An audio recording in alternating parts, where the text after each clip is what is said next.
சொன்னா நம்ப மாட்டீங்க, நம்ம அபிஷேகம் பண்ணி ஒரு 5 நிமிஷம் கூட ஆகலங்க, மழை என்னமா அடிக்குது பாருங்க, காத்து மழையும். மிகப்பெரிய ஒரு கோவிலா இருந்து இன்னைக்கு அவருக்கு கோவிலா இருந்தா மட்டும் இல்ல, இன்னைக்கு ஒரு சின்ன மண்ணுக்குள்ள இருந்தாலும் அந்த பவர் போவாதுங்கிற மாதிரி அபிஷேகம் பண்ணி தண்ணி இல்லாம 2 லிட்டர் வாட்டர் பாருங்க. இதுதான் சிவலிங்கம் இடம். இங்கதான் வந்து இதுதான் மையப்பகுதி. கண்டிப்பா இங்கதான் வந்து இருந்துருவோம். சரிங்களா? ஒரு கையில பிடிச்சிருக்கேன், இந்த கையில தான் பிடிச்சிருக்காங்க. ஆமா, ரைட் ஹேண்ட்ல பிடிச்சி அந்த ஆயுதத்து மேலேயே காலை வச்சிருக்காரு.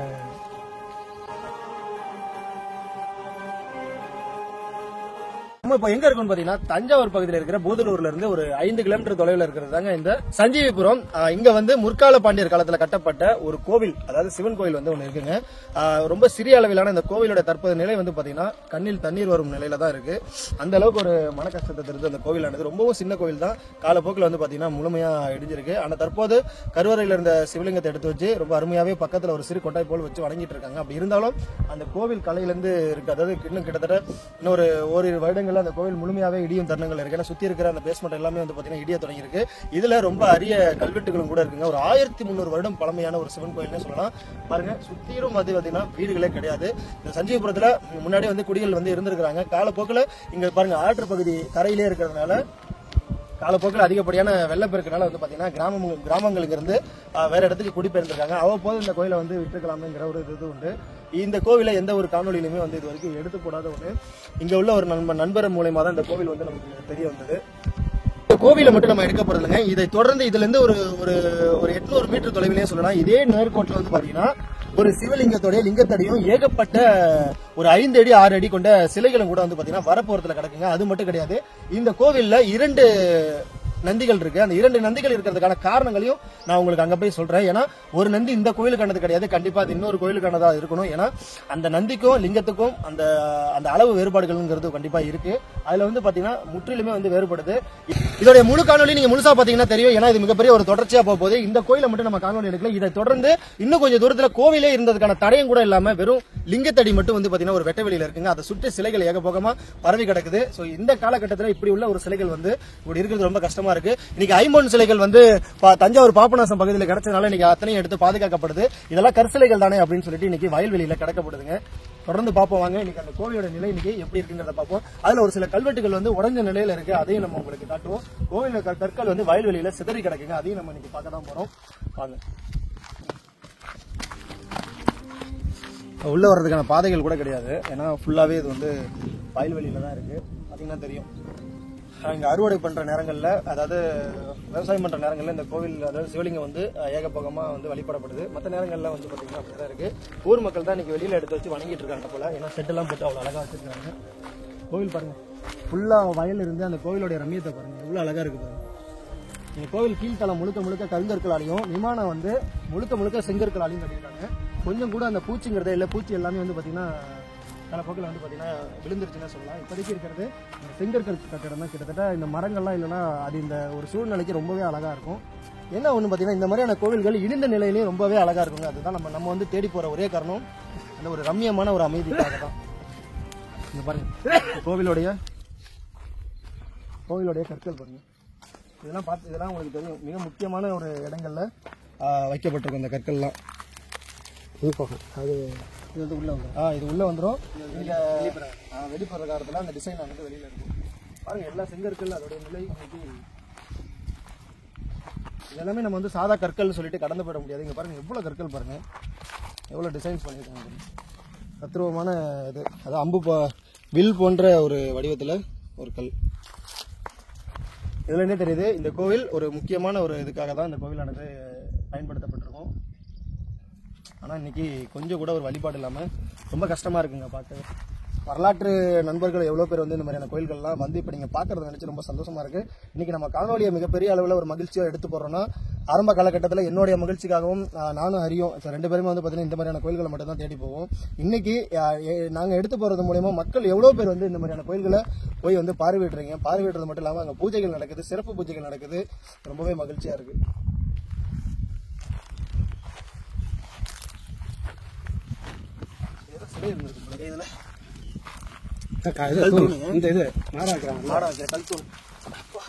தட்சிணாமூர்த்தி பிரம்மா அதெல்லாம் வைக்கிறாங்கல்ல, கொஞ்சம் கூட உடையவே இல்லை. அந்த தூண் வைக்கும்போது இதெல்லாம் ஜாயிண்ட் மேலே அப்படியே வச்சு அது தூண் மாதிரி கலந்து கிழக்கு இந்த தெற்கையும் வடக்கையும் இருக்கும் பாருங்க, இருக்கும் அந்த பகுதி.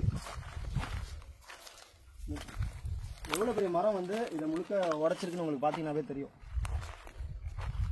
இந்த கோவில் வந்து இந்த இடத்துல உடைஞ்சிருக்கான காரணம் வந்து இந்த மாதிரியான மரங்கள் தான். இதனாலதான் பழைய காலத்து கோவில்கள்ல உழவார பணி மிக மிக அவசியமான ஒண்ணுன்னு நம்ம சொல்றோம். இங்க பாருங்க, கற்கள் எல்லாமே இடிஞ்சு விழுற ஒரு நிலையில தான் இருக்கு. இங்கதான் வந்து சிவலிங்கம் இருந்ததுக்கான ஒரு இது சேதாரம் ஆயிரம் எடுத்துக்கொண்டு அங்க வச்சிருக்காங்க. அங்க ஒரு வில் போன்ற அமைப்புல ஒரு கல் கிடந்தது பாத்தீங்களா, அது இந்த மாதிரியான, அதாவது கீழே சுத்தி வந்து தட்சிணாமூர்த்தி பிரம்மா அந்த மாதிரிலாம் சிலைகள் வைப்பாங்க இல்லைங்களா, அந்த மாதிரியான அதற்கு மேல வைக்கப்படுறதா இந்த மாதிரி வில் போன்ற கற்கள் கூடிய ஒரு கருங்கற்கள். பாருங்க, அவ்வளவு பெரிய மரம் எங்க முளைச்சிருக்குன்னு பாத்தீங்கன்னா ஒரு கருங்கல்ல முளைச்சிருக்குங்க. மூலவட்டம் போட்டுருக்காங்க, ஒட்டு வட்டாங்க மூலவட்டம் போட்டு போட்டுருக்காங்க பாத்தீங்களா, கருங்கல்ல. இது எப்படி இருக்கு பாருங்க. ஏன்னா கருவறைக்குள்ள நம்ம வந்து செத்து விட்டு போகக்கூடாது.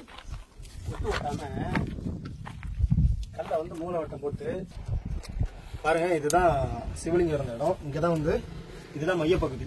கண்டிப்பா இங்கதான் வந்து இருந்திருக்கணும், இந்த இடத்துல தான் இருந்திருக்கணும். இப்ப இருந்துதான் இந்த மாதிரி ஃபுல்லா இடிஞ்சதுனால எடுத்து வெளியில வச்சிருக்காங்க.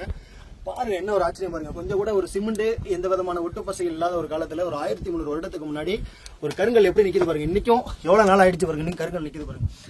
இந்த கட்டடம் இந்த மாதிரி இருக்கு பாருங்க. இன்னைக்கு நான் இப்படி இருக்கு, உள்ள போவாதீங்கம்பாங்க. ஆனா நான் எந்த நம்பிக்கையில போறேன்னா, அவங்களோட தொழில்நுட்பம்லாம் இந்த காலத்துல கிடையாது. எந்த அளவுக்கு இருக்கு பாருங்க, கல் முழுக்க சரிஞ்சு விழுற நேரம். அதனால எனக்கு ஒரு துளி கூட ஒரு சந்தேகம் இல்லை, இது இடிஞ்சு விழுந்துருமோ அப்படின்ட்டு.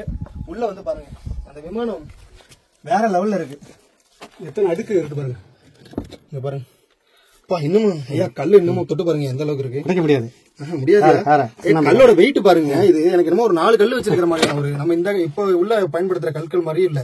ஒரு 4 கல் வச்சிருக்கிறதுக்கான வெயிட்டுங்க. ஒரு 1300 வருஷம் பழமையான கல்லாம் சும்மா கிடையாது. எனக்கு கேட்ட இந்த கல்லே பொக்கிஷம்.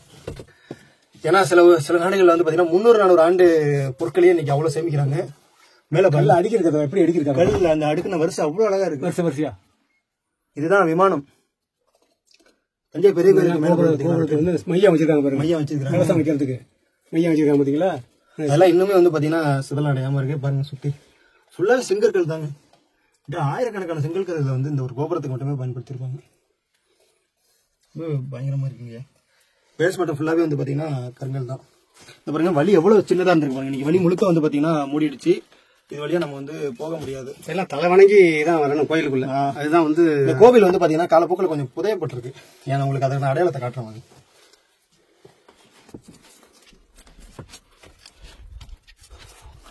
எவ்வளவு பெரிய மரம் வெட்டியிருக்காங்க.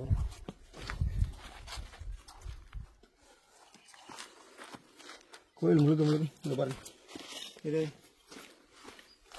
பாத்தீங்கன்னா தெரியும், அபிஷேக நீர் வர்ற ஒரு இது. இன்னைக்கு இது எந்த அளவுக்கு புதைஞ்சிருக்கு பாருங்க. எப்படியும் நம்ம வந்து மேல இருந்து இப்படி குனிஞ்சு வணங்குற ஒரு இதுல தான் இருக்கும். நின்றுகிட்டு குனிஞ்சு இப்படி பிடிக்கிற மாதிரி தான். கீழே ஒரு முட்டெல்லாம் இருக்கும், அதெல்லாம் எல்லாமே மறைஞ்சிருச்சு. இந்த அளவுக்கு இருக்குன்னு தெரியல ஐயா. தோன்றதுக்கான எதுவுமே எடுத்துட்டு வரல பாருங்க. எனக்கு தெரிஞ்சு இப்படி கீழே வந்து ஏதாவது கூம்பாவோ அந்த மாதிரி ஏதோ முட்டை மாதிரி வந்து அதுல இருந்தா தண்ணி வந்து வெளியில வரும்.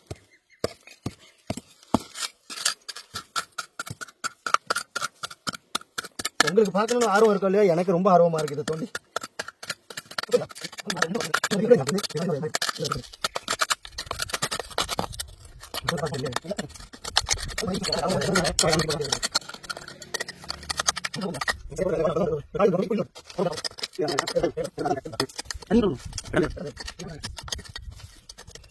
இந்த வயல் பகுதியில மிகப்பெரிய அளவுல ஒண்ணு இருக்குங்க. என்னன்னு பாத்தீங்கன்னா, இங்க எப்படி ஒரு கோவில் வந்து இன்னும் கொஞ்சம் காலத்துல இப்படியே இருந்துச்சு அப்படின்னா இந்த கோவில் இருந்ததுக்கான அடையாளமே இல்லாம போயிடும்.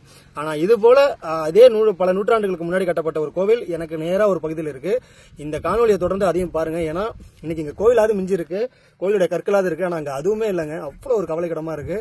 ஒரே ஒரு சிவலிங்கம் மட்டும் பாத்தீங்கன்னா ஒத்த வயவெளியில வந்து நிக்குது. அப்போ இந்த காணொலியோட தொடர்ந்து பாருங்க. இது மிக நீண்ட காணொலியா கூட இருக்கலாம்.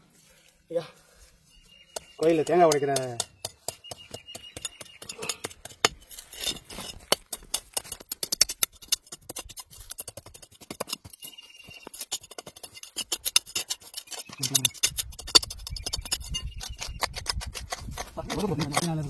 தண்ணி வலிஞ்சு அழகா கீழே வரும் வலையில வந்து பாத்தீங்கன்னா இருந்திருக்கு. எதுக்காக இவ்வளவு தூரம் தோன்றோம் அப்படின்னா அது இதுலயுமே வந்து கலை நுணுக்கங்கள் அதிகமா இருக்கும். இந்த நீர் வர பாதையிலுமே அபிஷேக நீர் வருது இல்லையா, சில கோயில்ல வந்து தொட்டி மாதிரி கட்டியிருப்பாங்க.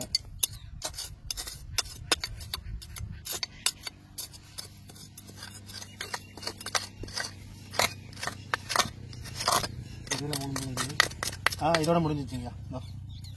இதோட முடிஞ்சிச்சு பாருங்க. இதுவே நம்ம உட்காந்துருக்கிற அளவோட இதில் இருக்கு பாருங்க. இதோட முடிஞ்சது, இதுக்கு கீழே இல்லை. இதோட அந்த ரெண்டு முடிஞ்சிச்சு.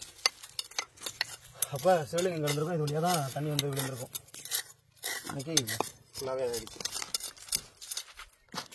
கருவேல மரம் எப்படி வேர்த்துருச்சு பாருங்க. வேர்த்ததோட தான் நம்ம வீடியோ போட போகிறோம். கோயிலில் கல்வெட்டுகள் இருந்தது மிக முக்கியமாக. பாருங்க, சில கோயில்களில் தான் மிக முக்கியமான இடங்கள்ல தான் பார்த்தீங்கன்னா அந்த கற்கள் எவ்வளோ அழகான ஒரு வடிவமைப்புகள் இருக்கு பாருங்க.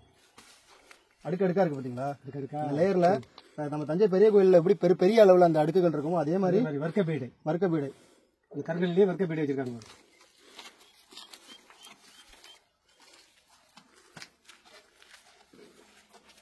இதுதான் கோவிலுடைய முன் நுழைவாயில்.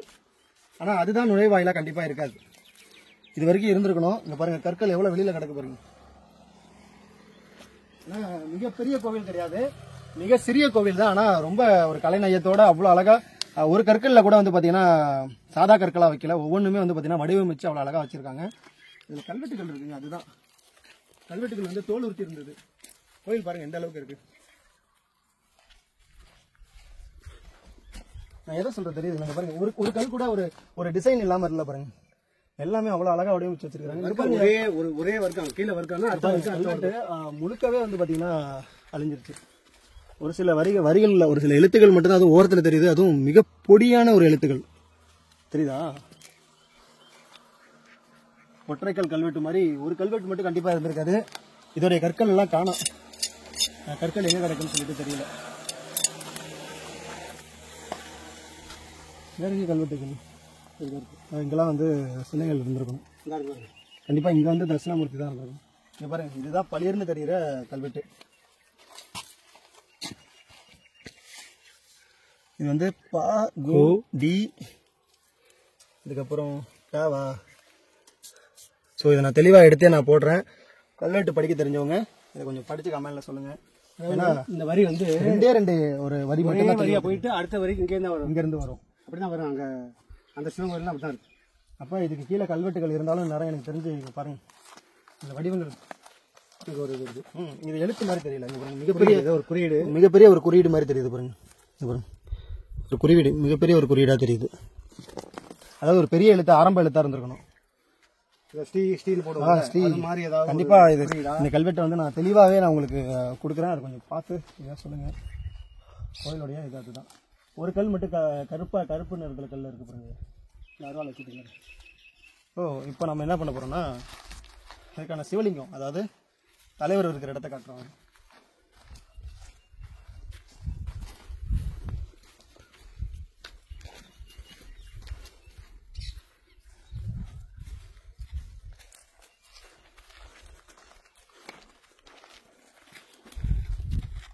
அவ்வப்போது வந்து பூஜைகள் நடக்குதுங்க. சிலைகள்லாம் வந்து உடைக்கப்பட்டிருக்குங்க பாருங்க. சுற்றி கோயில்களுக்கு வெளியில் வைக்கப்பட்ட சிலைகள்லாம் வந்து பார்த்தீங்கன்னா தெரியும். பாதி சிலை தான் இருக்கு. இந்த சிலை வந்து பார்த்தீங்கன்னா உடஞ்சிருச்சு. நான் சொல்லியிருந்தேன் இல்லையா, இங்கே வந்து இரட்டை நந்திகள் இருக்குன்னு சொல்லிட்டு நான் வீடியோவுடைய ஆரம்பத்திலே சொல்லியிருப்பேன். அது நந்திகள் வந்து இந்த நந்தி தான். நீங்கள் பார்த்தீங்கன்னா தெரியும். சிவலிங்கத்தை நான் காட்டுறேன் பாருங்க. அங்கே இருக்கிற சிவலிங்கத்துக்கும் இந்த நந்திக்கும் சம்மந்தமே இருக்காது. ஏன்னா இது வந்து ஒரு பெரிய நந்தினே சொல்லலாம். ஒரு 300-400 கிலோ எடக்கூடிய ஒரு மிகப்பெரிய ஒரு நந்தினே சொல்லலாம். உள்ள இருக்கிற சிவலிங்கத்துக்கு இந்த நந்தி தான் பொருத்தமான நந்தி, மிகவும் பழமையான நந்தி. அப்ப இந்த நந்தி வந்து ஏன் இங்க இருக்கு அப்படின்னா, என்னுடைய ஒரு சிறு கருத்துப்படி இது அளவுக்கு மிகப்பெரிய ஒரு சிவலிங்கம் வந்து இதே வயல்வெளியில ஓரத்துல பல சிலைகளோடய வந்து பாத்தீங்கன்னா வயல்வெளியில கிடக்கு. கண்டிப்பா அதற்கான நந்தியா தான் இது கண்டிப்பா இருக்கணும். ஏன்னா இங்க இருந்து ஒரு 800 மீட்டர்லயே இருக்கு. காலப்போக்கில் இங்க எடுத்துட்டு வந்து வச்சிருக்கணும். இங்க நம்ம யார்ட்டையாவது விசாரிக்கலாம்னு பாத்தீங்கன்னா சுற்று வட்டாரம் சுத்தி ஒருத்தவங்க கூட கிடையாது. அதனால வந்து நம்மளால கேட்க முடியல. வாய்ப்பகுதி வந்து எப்படி இருக்குதுங்களா, இதோடைய அமைப்பும் இதோடைய நந்தி அமைப்பும் சுத்தமாவே வேறங்க பாருங்க. இதோட வாய்ப்பகுதி முழுமையாவே மூடன மாதிரியும், இது வாய்ப்பகுதி இது வந்து பல்லு தெரியுற மாதிரி இருக்கு பாருங்க. இதோட நாக்கு வெளியில வந்திருக்கு. பொதுவாகவே நந்தி இருந்ததுன்னா நாக்கு வெளியில வரும். பாருங்க இதுல வரல, முழுமையாவே வந்து பாத்தீங்கன்னா வாய் மூடிய நிலையில இருக்கு. இது வந்து பாருங்க வந்துச்சு பாருங்க, நாக்கு வந்து சிரிக்கும் நிலையில இருக்கு. அதோட பல்வரிசை எவ்வளவு அழகா தெரியுது பாருங்க. மிகவும் பழமையான ஒரு நந்தி இது. இதற்கான சிவலிங்கம் எங்க இருக்கு பாருங்க. இப்ப எடுத்து வச்சு வணங்கிட்டு இருக்காங்க. இதுதான் உங்களுக்கே தெரியும், அந்த சிறு நந்திக்கான ஒரு சிவலிங்கம் வந்து முழுக்க முழுக்க இவரா தான் இருக்கணும். ரொம்பவே வந்து ஒரு கம்பீரமான ஒரு தோற்றத்துல வந்து இருக்காரு. கண்டிப்பா கூடிய விரைவில் இவர் அதே கோவில்ல போய் அமரணும். இது எல்லாருமே உங்க கையில தான் இருக்கு. இந்த பகுதி பாத்தீங்களா, இந்த பகுதி இது எல்லாத்துலயும் ஓரளவு இதா இருக்கும். இது வந்து வித்தியாசமா இருக்கு. பாத்தீங்கன்னா ரெண்டு நந்தியும் வந்து ஆனா எடுத்துட்டு வந்து எங்க வைக்கிறதுன்னு தெரியாம தான் கண்டிப்பா இங்க வச்சிருக்காங்க. ஆனா இதற்கான நந்தி இது கிடையாது.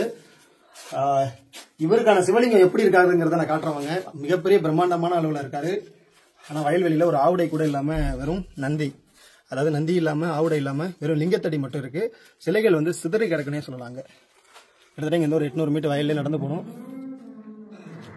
ஆனா இங்க வந்து யாரோ வணங்கிட்டு இருக்காங்க. அது வரைக்கும் ரொம்பவே பைப்பு போட்டிருக்காங்க. ரொம்ப மகிழ்ச்சியா இருக்கு. வில்வம் மரம்லாம் வச்சிருக்காங்க. சில உள்ளங்கள் இருக்கறனாலதான் இன்னைக்கு வந்து இந்த மாதிரியான கோயில்கள்ல சிவலிங்கங்களை எடுத்து வச்சு இன்னைக்கு பூஜை பண்ணிட்டு இருக்காங்க. அதனாலதான் நான் உங்களை சொல்லுவேன், இந்த மாதிரி ஆட்களே போகாம யாருடைய ஒரு சப்போர்ட்டும் இல்லாம இந்த கோயில் வந்து 2வது இந்த மாதிரியான கோயில்களுக்கு போய் வரக்கூடிய அந்த இதை வந்து பயன்படுத்துங்க. நீங்க போறதுனாலேயே அங்க வந்து ஒரு நல்லது நடக்கும். நம்ம உங்களுக்கு நான் சொல்லியிருந்தேன் இல்லையா, இந்த கோவிலை முழுக்க நான் காட்டிட்டு இதே தொடர்ச்சியான ஒரு 800 மீட்டர்ல இதே வயல்வெளி பகுதியில ஒரு கோவில் இருந்ததுக்கான அடையாளமே இல்லை. ஆனால் சிலைகள்ல இருந்து சிவலிங்கம் வரைக்கும் வந்து பாத்தீங்கன்னா வயல்வெளியில அனாமத்தா கிடக்கு. நீங்க நம்ம அதை தான் பார்க்க போறோம். அங்க சந்திப்போம் வாங்க. நம்ம பார்த்தோம் இல்லைங்களா, சஞ்சீவபுரம் அந்த 1300 வருடம் பழமையான முற்கால பாண்டியர்கள் கட்டிய அந்த கோவில்ல இருந்து ஒரு 800 மீட்டர் தொலைவில் இருக்கிறது அந்த சின்ன காங்கயம்பட்டி அப்படிங்கிற ஊரு.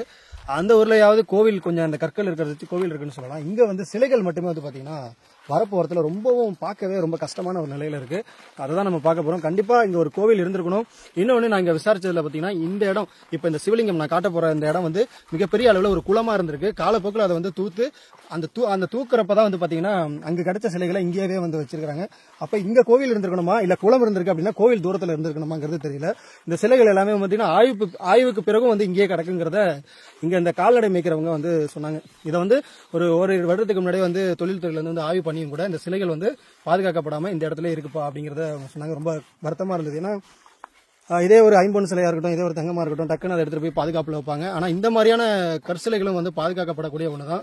என்னமோ கருங்கல்லா இருக்கிறதுனால இன்னி வரைக்கும் காலத்தை கடத்தி கொண்டு இருக்குது. வெயிலே இருக்கக்கூடாது. நமக்கு மனசு கேட்கல. அதனால நம்ம வந்து ஐயாவை கூட்டு வந்திருக்கோம் பூஜை பண்றதுக்காக. அது எந்த நிலையில இருந்தாலும் நம்மளால முடிஞ்ச அளவுக்கு பூஜை பண்ணிட்டு அடுத்த கட்ட நடவடிக்கை எடுப்போம் அப்படின்ட்டு. இங்க பாருங்க, பார்க்கவே வருத்தமான நிலையில முகம் வந்து அந்த புறம் பார்த்த மாதிரி இருக்கு. சூரியன் மறைகிற இடத்துல முகம் பார்த்த மாதிரி இருக்கு. பாத்தீங்களா, அங்க உள்ள நந்தி, அங்க இரட்டை நந்தி இருந்தது பாத்தீங்களா, அந்த இரட்டை நந்தி வந்து கண்டிப்பா இந்த சிவலிங்கத்துக்கு சொந்தமானதான் இருக்கும். இந்த சிவலிங்கம் அந்த லிங்கத்தடியோட அளவை பாருங்க.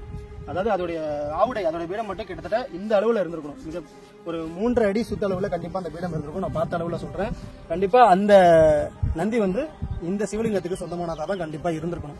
ஏன்னா இரட்டை நந்தி வைக்கக்கூடிய அவசியங்கள் அவ்வளவோ இல்லை. அது மட்டும் இல்லாம ஏருக்கு மாறா அவ்வளோ பெரிய நந்தி வைக்க வேண்டிய அவசியம் கிடையாது. கண்டிப்பா இது கிடைச்சிருக்கும். காலப்போக்கில் அங்க வச்சிருப்பாங்க. கிட்டத்தட்ட நான் கை காட்டுற நேராக தான் அந்த கோவிலானது ஒரு 800 மீட்டர்ல இருக்கு. இது மட்டும் இல்லாம இங்க பாருங்க, கோவிலில் இருக்கக்கூடிய துவாரபாலர்களுடைய சிலைகளா இருக்கட்டும், அந்த மாதிரியான சிலைகள் போன்ற வடிவமைப்புகள்லாம் வந்து பாத்தீங்கன்னா இங்க வந்து ஏராளமா கிடக்கிறத பார்க்கலாம். அதுவும் இதெல்லாம் வந்து எப்போ உடைஞ்சிருக்குன்னு கேட்டா ரொம்ப ஆச்சரியமா இருக்கும். இங்க ஏறு ஓட்டுறப்ப வந்து பாத்தீங்கன்னா இதெல்லாம் வெளியில தெரிஞ்சிருக்கு. இது பாருங்க, எத்தகைய ஒரு சிலை பாருங்க. கிட்டத்தட்ட ஒரு 5 அடி நீளம் கொண்ட ஒரு சிலை. கண்டிப்பா 5 அடி இருக்கும் இல்லையா. ஒரு பிரம்மாண்டமான ஒரு கலை உள்ள ஒரு சிலைன்னு சொல்லலாம். இது கண்டிப்பா ஒரு மிகப்பெரிய ஒரு கோவிலுக்கும் மிக முக்கியமான ஒரு கோவிலுக்காக இது வந்து அமைக்க. 7 அடி சிலையா? 7 அடி அடிப்பீடமும் இதுல வச்சிருக்காங்க. நான் கம்மியா சொல்லிட்டேன். ஐயா வந்து அளந்து பார்த்து கிட்டத்தட்ட 7 அடி சிலை. ஒரு 7 அடி சிலை வந்து ஒரு வரலாற்று மிக்க சிலை வந்து இன்னைக்கு இப்படி கிடக்கு. ஐயா இதெல்லாம் இங்க ஏர் ஓட்டுறப்ப உடஞ்சிருக்கு அப்படின்னு சொல்லிட்டு சொன்னாங்க. ஏன்னா மண்ணுக்குள்ள இருக்கிறப்ப ஏர் ஓட்டுவாங்க பாத்தீங்களா, அந்த ஏர் ஓட்டுறப்ப முகங்கள் எல்லாமே சிதைக்கப்பட்டிருக்கு. அது போலதான் இங்க பாருங்க, இங்க ஒரு சிலை. இதெல்லாம் வந்து ஒரு வயல்வெளியில இருக்குன்னா நம்மளால வந்து நம்பவே முடியாது. ஸோ முகம் எல்லாமே வந்து பார்த்தீங்கன்னா மறைஞ்சிட்டுன்னு சொல்லலாம், வடிவங்களே மறைஞ்சிட்டு வருது, தோற்றங்கள் மட்டும் இருக்கு. ஸோ 4 கரங்களை கொண்ட ஒரு வடிவமா இந்த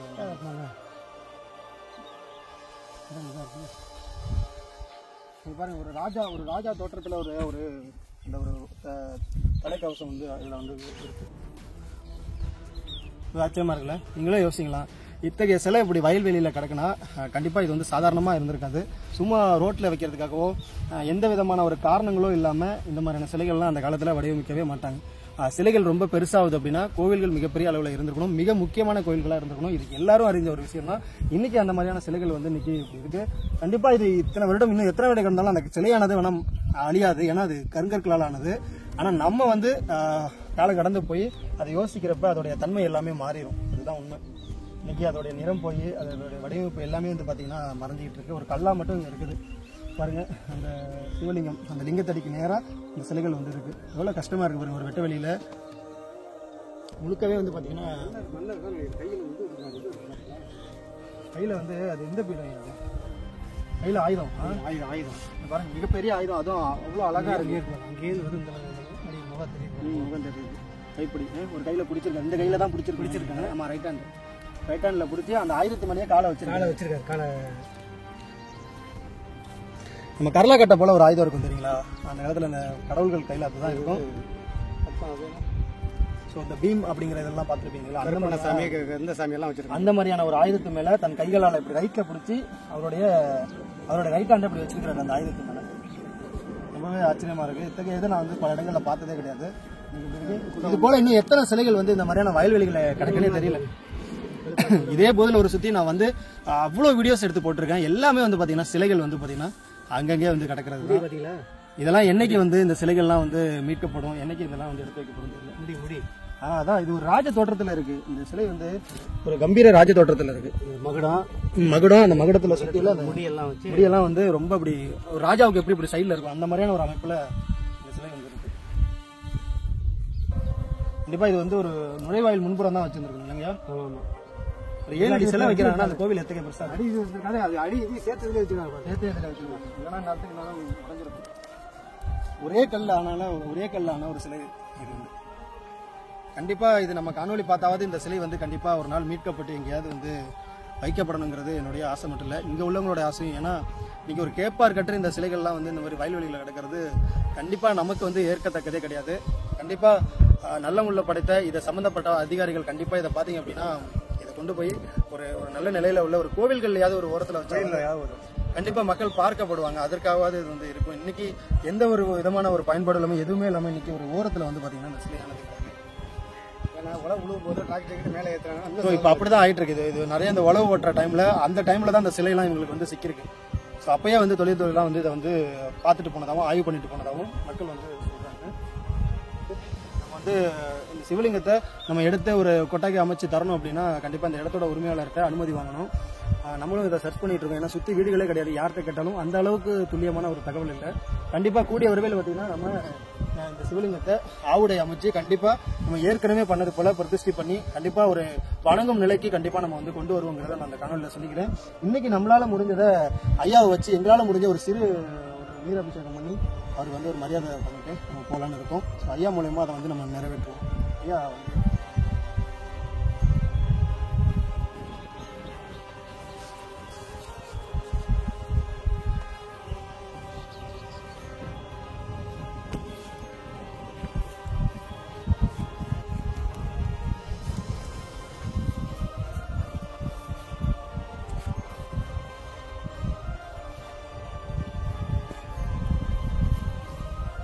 இது வந்து பொதிந்த நிலையில இன்னொரு அரை அடியோ ஒரு அடியோ தான் உள்ள இருக்கு. ஆவுடை வந்து மிகப்பெரிய அளவுல இருந்திருக்கும். அதாவது ஒரு பெரிய ஒரு சிவலிங்கமாவே இருந்திருக்குன்னா இதோடைய லிங்கத்தடியை பாருங்க எந்த அளவுக்கு இந்த இடுப்பு உயரத்துக்கு வருது அப்படின்னா மிகப்பெரிய அளவுல இருக்கும். இதற்கு ஏத்த நந்தி தான் அங்க இருக்கிற அந்த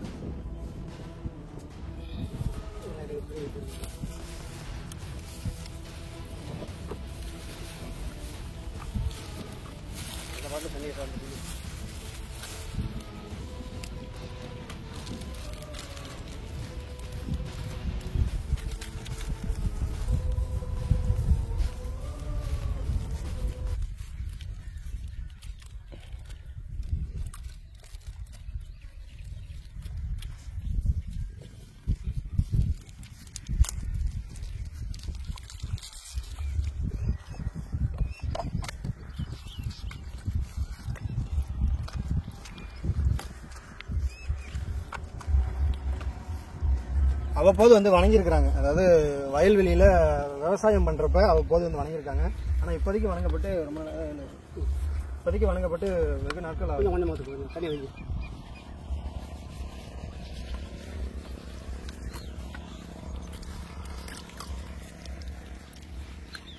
இந்த அதாவது பறவைகளோட எச்சம் வந்து ஒரு கெமிக்கல் மாதிரி அவ்வளோ சீக்கிரம் வந்து பார்த்தீங்கன்னா போகாது. ரொம்ப வெகு நாட்களாக இதில் இருந்ததுனால பார்த்தீங்கன்னா ஃபுல்லாகவே இந்த மாதிரி இருக்கு. எத்தனை வருடம் சிவலிங்கனே கண்டிப்பாக தெரியல. எனக்கு தெரிஞ்சு இது சோழர் காலத்தில் தான் கண்டிப்பாக இருக்கணும். ஏன்னா அதற்கப்புறம் அதாவது ஒரு 300 வருடங்கள்லாம் எந்த அளவு பெரிய அழிவுகள் அதிகமாக கிடையாது. சோழர் காலத்தில் வச்ச சிவலிங்கமாக தான் இது கண்டிப்பாக இருக்கணும். ஏன்னா அதுக்கப்புறம் வந்து சோழர்கள் அளித்த அளவுக்கு பெரிய படையெடுப்பு ஒரு 300-400 ஆண்டுகளுக்கு முன்னே தான் சரியா 300 ஆண்டுகளுக்கு அப்புறம் வந்து பெரிய படையெடுப்புகள் அந்த அளவுக்கு எதுவுமே கிடையாது. அதுக்கப்புறம் சீரான ஒரு ஆட்சிகள் தான் வந்து பார்த்தீங்கன்னா நடந்தது.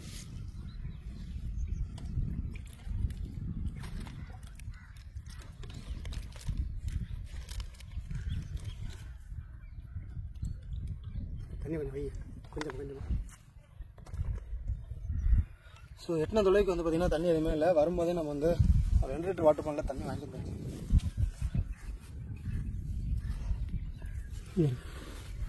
கண்டுபிடிக்க முடியல. தண்ணி பட்டதுன்னு தெரியல. ஐயா எங்க இருக்குங்க? கரெக்டு தாங்க.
காமராஜர் அவங்களோட என்ன இது இதை பற்றின தகவல் எதுவும் தெரியுமா? எதுவும் தெரியல. அது உள்ள கல் தான் இருந்திருக்கு. அவ்வளோதான் எப்படி இருந்துச்சு வந்து ஒரு குளத்துக்கரை இது நேர்ந்து அப்படி போய் அங்கே போய் முடியும். இது போய் அந்த பாலத்துக்கு அந்த பக்கமாக போகும். ஓ பெரிய குளம். இது குளம். ரைட்டு, நீ சொன்னதான் ரைட்டு. இது குளத்துக்கு கரையில் இருந்துருக்கு. குளம் இருந்ததுன்னா இங்கே ஒரு கோயில் இருந்திருக்கும். அதான் இது அந்த பூசர மரம் இருக்குல்ல, அந்த அங்கே ஒரு பிடாரியம்மா, அங்கே பிடாரியம்மா கோயில். அதுலேருந்து இது சோழையா கட்டக்கரைன்னு பேர். சோழையா கட்டக்கரை. மணிவண்ணா போய் செத்தார்ல பூதலூர்ல, அவங்களுடைய குளம். அவர் இந்த ஊருக்கு அம்பளாரு. ஆமாம் ஆமாம். வென்றுபடிக்கு இப்படியே போய் ஆற்றை தாண்டி அந்த வாரியில போய் கழுங்கி. ஓ அவ்வளோ பெரிய குளம் இன்னைக்கு இல்லை. எல்லாம் விவசாயத்தில் இருக்கு. ஆறு வந்ததுனால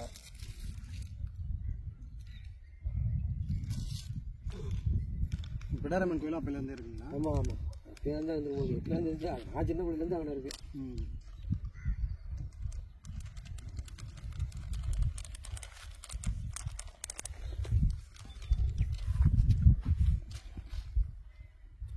தீப்பெட்டி எடுத்துங்க. நீங்களே எடுத்துங்க.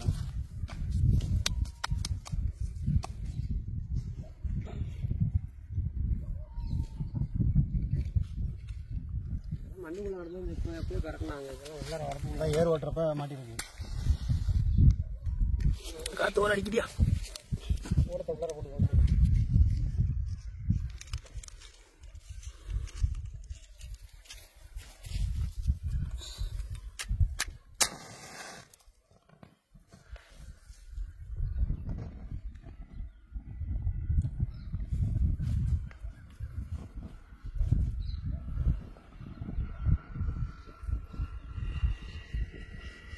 காற்று வெட்ட வெளியில் அதிகமாக இருக்கிறதுனால சூடம் கொளுத்துறது கூட அவ்வளோ கஷ்டமாக இருக்கும். கண்டிப்பாக விளக்குன்னா கொளுத்திருக்கவே முடியாது.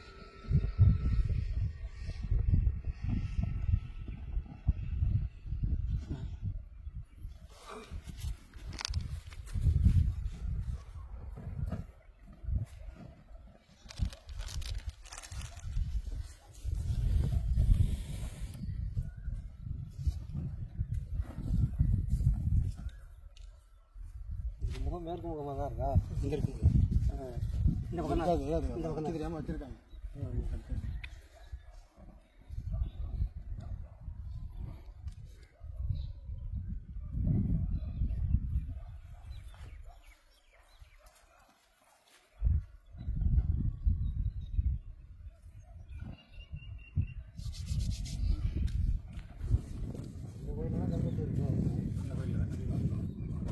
கோவிலாக இருந்திருக்கும்.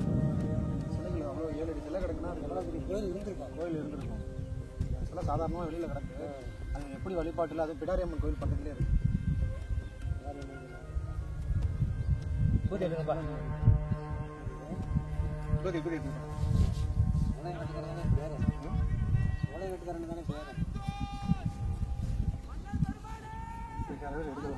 கூட கரெக்டாக எல்லாமே ஒத்துழைச்சாங்கன்னா இதுக்கு இங்கேயே ஒரு செட்டு மாதிரி போட்டு கொடுத்து இதுக்கு ஆவடையெல்லாம் ரெடி பண்ணி கொடுத்துருவாங்க. இந்த மாதிரியே நம்பர்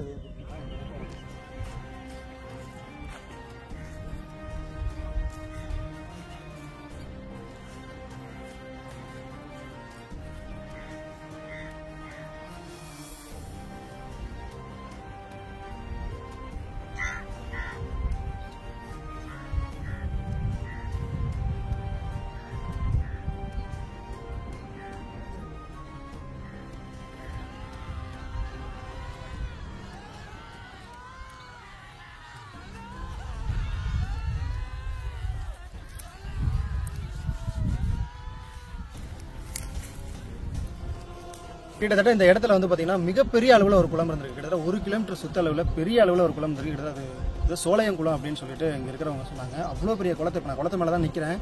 அந்த குளத்தை தூத்துட்டு தான் இன்னைக்கு வந்து முழுக்க இன்னைக்கு வயல்வெளியா இருக்கு. என்னன்னு வந்து பாத்தீங்கன்னா இதை சுத்தின கண்டிப்பா அவ்வளோ பெரிய குளம் இருந்ததுன்னா அதுக்கு அருகில கண்டிப்பா ஒரு கோவில் இருந்திருக்கணும். அந்த கோவிலுடைய சிலைகளாக தான் இன்னைக்கு இதெல்லாம் இருந்திருக்கணும். இந்த லிங்கத்தோடைய ஆவுடை வந்து எங்கேயோ மண்ணுக்குள்ள இருக்குன்னு சொல்லி சொன்னாங்க. எந்த இடம்னு சொன்னா கூட நம்ம அதை தோண்டி எடுத்து ஆவுடையும் லிங்கத்தடையும் ஒன்னா நம்ம சேர்த்துடலாம். ஆனா அது எங்க இருக்குன்னு சொல்லிட்டு அவங்க சொல்லல. கை மட்டும் காட்டுறாங்க. பட் இது எட்டி பாருங்க, இது எந்த அளவுக்கு ஒரு மிகப்பெரிய ஒரு வெட்டை வெளியா இருக்கு பாருங்க. இந்த இடத்துல எப்படி பண்றதுன்னு தெரியல. அதே மாதிரி மிக தூரத்துல வந்து பாத்தீங்கன்னா தெரியும், அங்க வந்து ஒரு பிடாரியம்மன் கோவில் இன்னி வரைக்கும் வழிபட்டு இருக்காங்க. அந்த பிடாரியம்மன் கோவில் வந்து 2ஆ பிளந்த நிலையில இருக்கு. சொன்னா நம்ப மாட்டீங்க, நம்ம அபிஷேகம் பண்ணி ஒரு 5 நிமிஷம் கூட ஆகலங்க, மழை என்னமா அடிக்குது பாருங்க. காத்து மழையும், அதாவது வருத்தப்படக்கூடிய அளவுல இல்ல, மகிழ்ச்சி படக்கூடிய அளவுல எந்த அளவுக்கு அவருக்கு அபிஷேகம் பண்ணி ஒரு 5 நிமிஷம் கூட ஆகலங்க. அடிச்ச வெயில் அப்படின்னு நீங்களே அந்த காணொலியில பாத்துருப்பீங்க எந்த அளவுக்கு வெயில் இருக்குது அப்படின்னு. இந்த பல இடங்கள்ல நான் உணர்ந்திருக்கேன். ஆனா இன்னைக்கு அவ்வளவு ஒரு மகிழ்ச்சிங்க இன்னைக்கு. ஏன்னா அந்த இடங்களை நான் பண்ணிட்டு வெளியில போறப்பதான் வந்து நடக்கும். நீங்க பண்ணிட்டு இருக்கிறதே வந்து பாத்தீங்கன்னா இன்னைக்கு உள்ள இருந்து இன்னைக்கு மகிழ்ச்சியா இருக்கு. இந்த மாதிரியான தருணங்களை எத்தனை பேர் அனுபவிச்சிருக்கீங்கிறத கமெண்ட்ல சொல்லுங்க. அதெல்லாம் உணர மட்டும் தாங்க முடியும். ஏன்னா என்னால கூட அந்த உணர்ச்சி உங்கள்கிட்ட சொல்ல முடியல. அவ்வளவு ஒரு மகிழ்ச்சிங்க. இந்த மழை வந்து எங்களை ஓரம் போகாத இதுலயும் நடாங்கிற மாதிரி இருக்கு. ஐயாவுக்கு ஒரு திருப்பம் ஒரு ஆனந்தத்தோட இந்த காணொலி வந்து நான் முடிச்சுக்கிறேன். கிட்டத்தட்ட ரொம்ப ஒரு மகிழ்ச்சியான ஒரு தருணம். இது எல்லாமே அவங்களுடைய செயல் தான். ஒரு 5 நிமிஷத்துக்கு முன்னாடி வரைக்கும் அவ்வளவு ஒரு மகிழ்ச்சியா இருக்கு. தொடர்ந்து பயணிப்போம். இன்னைக்கு காலையில இருந்து பார்க்க நிக்கிறோம். அவ்வளவு வெயில் பார்க்க முடியல. இவர்கிட்ட வந்து அபிஷேகம் பண்ணோம்னா எந்த அளவுக்கு பாருங்க, காத்து மழையும் பெய்யுது. கண்டிப்பா இவரை விட்டு போக மனசே வரல. ஐயாவை நானும் உட்கார்ந்து இருக்கிறது வந்து பாத்தீங்கன்னா எனக்கு என்னமோ அவர் நம்மளே வந்து இங்க உட்கார சொல்லி உட்கார்ந்த மாதிரியான ஒரு உணர்வு. இது வந்து நம்ம ஃபீல் பண்ணி வெளியில சொன்னா கூட உங்களுக்கு உங்களால புரிஞ்சுக்க முடியும். அப்படி ஒரு உணர்வு மழை. ஏன்னா நான் பொதுவா மழை பெஞ்சாலே வந்து பாத்தீங்கன்னா பார்ப்பேன். இன்னைக்கு பெய்யற மழையில நம்மளும் சேர்ந்து நம்மளும் வந்து குடியேறலாம் அப்படின்னு தான் இன்னைக்கு உட்கார்ந்துருக்கேன். அவ்வளவு ஒரு மகிழ்ச்சியா இருக்கு மனசு. கிட்டத்தட்ட இவரை நான் ஒரு 4-5 நாட்களாகவே நான் வந்து இந்த மாதிரி கோயில் பயிற்சிகளுக்கு போவாம நம்ம குடும்ப வேலைகள் நிறைய இருந்தது. இன்னைக்கு 4 நாட்கள் கழித்து இவரை இன்னைக்கு நான் ரொம்ப ஒரு இறுக்கமான மனநிலையில வந்தேன். இன்னைக்கு நம்மள ஒரு புன்னகையோட சிரிச்சுக்கிட்டே வீட்டுக்கு போக வச்சுட்டா இருக்கிறது தான் உண்மை. எங்க இருக்காருன்னு பாத்தீங்கன்னா தஞ்சாவூர் மாவட்டம் பூதலூர் வட்டம். பூதலூர்ல இருந்து 5 கிலோமீட்டர்ல உள்ள சின்ன காங்கேயம்பட்டிங்கிற இடத்துல தாங்க இருக்கு. மிகப்பெரிய ஒரு கோவிலா இருந்து இன்னைக்கு அவருக்கு கோவிலா இருந்தா மட்டும் இல்ல, இன்னைக்கு ஒரு சின்ன மண்ணுக்குள்ள இருந்தாலும் அந்த பவர் போவாதுங்கிற மாதிரி அபிஷேகம் பண்ணி தண்ணி இல்லாம 2 லிட்டர் வாட்டர் கேன்ல பண்ணாங்க. இன்னைக்கு பாருங்க அபிஷேகம் பண்ணி ஒரு 5 நிமிஷத்துல மழை எப்படி பொழியுது பாருங்க. இதெல்லாம் நம்ப முடியாது. தஞ்சாவூர்ல இருக்கிற மக்கள் நீங்க தெரிஞ்சுக்க, அதுவும் பூதலூர்ல இருக்கிற மக்கள் முக்கியமா தெரிஞ்சுக்க. இன்னைக்கு வீடியோ எடுத்த டேட் 18/6/2024 3 மணி அளவுல மழை பெய்தா இல்லையான்னு கண்டிப்பா